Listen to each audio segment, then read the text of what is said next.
morning, everybody. I thought I'd try to duplicate what we did last Friday. Let me see if I can get this a little higher for you.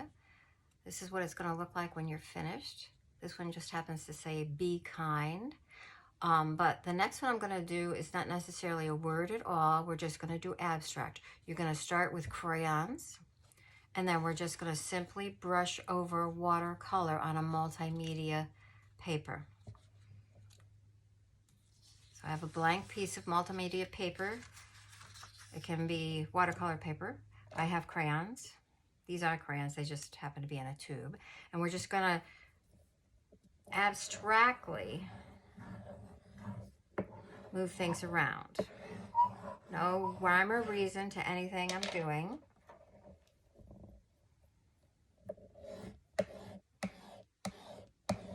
You might want to press a little harder than I'm doing, but we'll see how it comes out. Okay, again, it's just abstract. Now I'm going to select a color, or maybe more than one. Do a little teal here, I guess. See how we do. And let's see how much water we need in order for that to cover.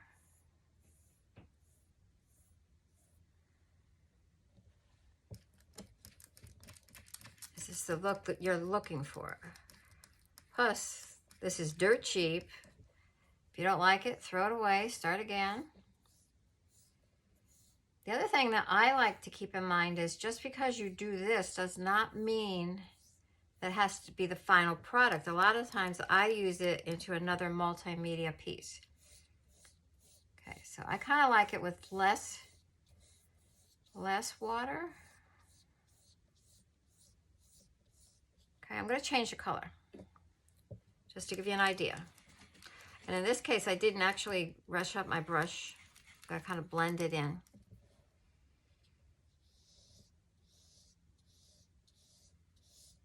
I chose to blend it into the other colors.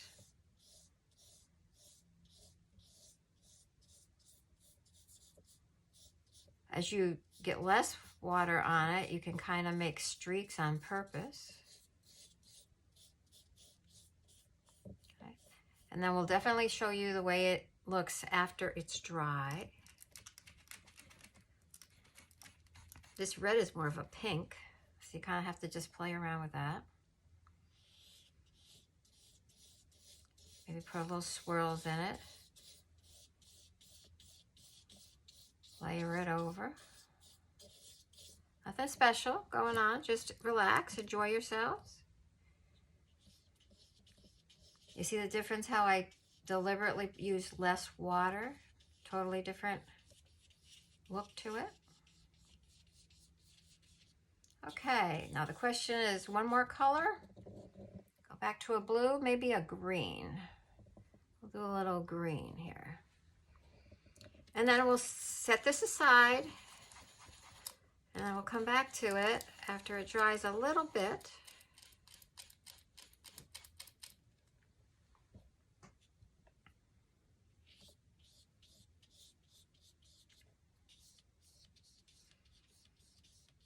So after it's dry, one of the other things is you can use a Sharpie or bring in colored pencils or something, and you can actually add a little more texture to it, depending on what you're going for.